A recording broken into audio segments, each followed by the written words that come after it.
Hi everyone, TriCatch Angler here. I'm remaking the video that I made originally, my very first video, and obviously newbie at this. Um, I made my video, but the screen was really big and very hard to see, so I'm remaking this. Some of the details may be missed, I don't know, but I'm going to try my best to replicate what I did on the first one. So let's get started. I'm going to go ahead and start by making a directory called Boilerplate app.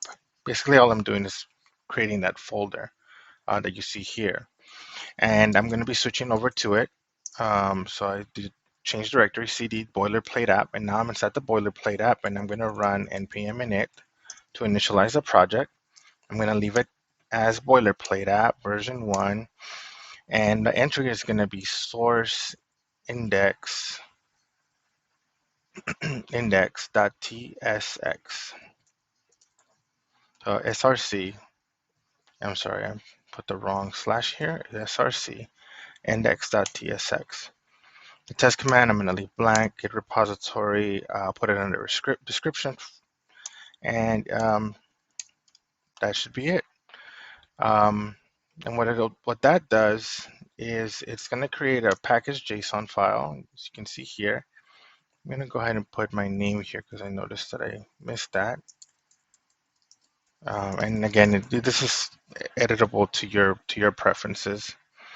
And then I'm going to install some dependencies. So I'm going to install React and React DOM. So that's going to install those two dependencies. I'm also going to install SWR, and I'm going to be installing Zustan, which is our state library.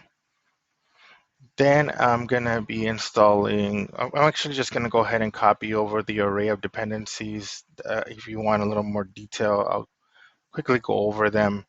So inside of our dependencies, let me go ahead and get this installation started. Inside of our dependencies, a lot of these are just for building the application, like Babel.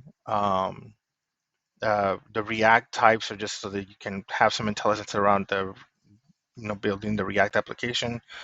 And then obviously you have TypeScript installed so that we can make this a type-safe application, which is one of the best things that you can do. I'm going to go ahead and add some scripts to this. So if I scroll up here, right now it only has a test script, but I'm not going to need it for now. Again, if you want me to do some testing, you can put it in the comments and we'll work on that. Absolutely, be happy to. So with that all being done, you see that our application is, we've installed our dependencies. So for the next step is we're going to create a few files that we're going to need, and we're going to create a file called, let's start with tsconfig since we were just talking about, I'm sorry, tsconfig.json. We were just talking about having a type-safe application. So this is our tsconfig file. I really like it because it has a lot of these comments that tell you a little bit more detail of what each setting does. The next file that we're going to create is webpack.config.js. And inside of our webpack file, it's basically, if I give you a quick rundown, this basically takes the exports, the modules that you're exporting from the application itself, and it uses the Babel loader to load any kind of JS or in our case TypeScript files. As you can see, it's resolving the extensions for TSX, TS, JS, and JSX. Obviously, we're going to aim for mostly TypeScript on this. The next file that we're going to need is .babel rc, and basically this is just the settings for Babel. Again, this is just for building out our application. And another file we'll need is our git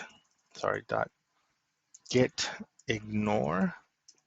And so in our git ignore, basically this is going to be all the files that we want to be ignored while we deploy this to GitHub, and we want certain things to be ignored if that's the case. Looks like I have an error here on tsconfig.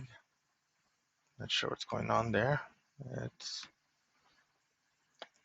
Let's just go ahead and continue. Maybe this is because I haven't added any files.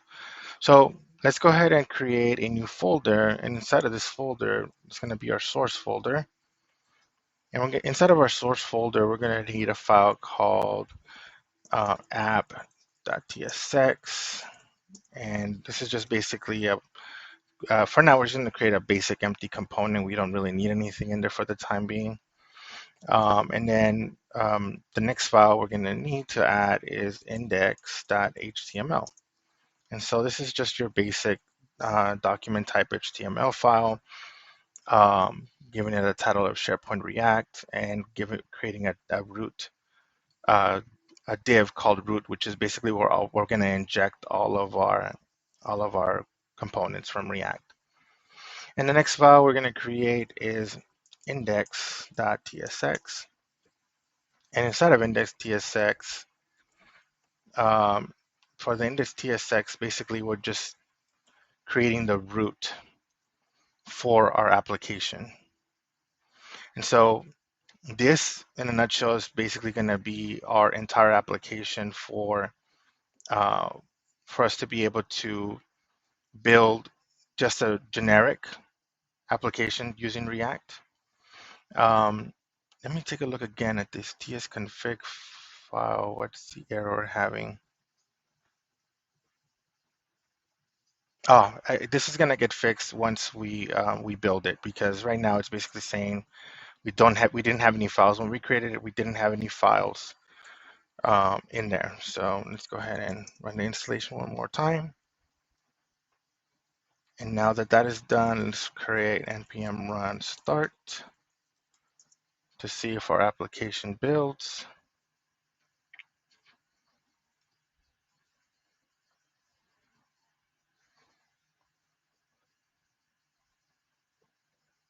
There we go. It loaded. Awesome. That will do it for this video. Just a reminder, if you found this helpful, please like, comment, and subscribe. Even if you didn't like it, give me some feedback. I would appreciate it. Until next time, try catch angler here. I'll catch you on the next one.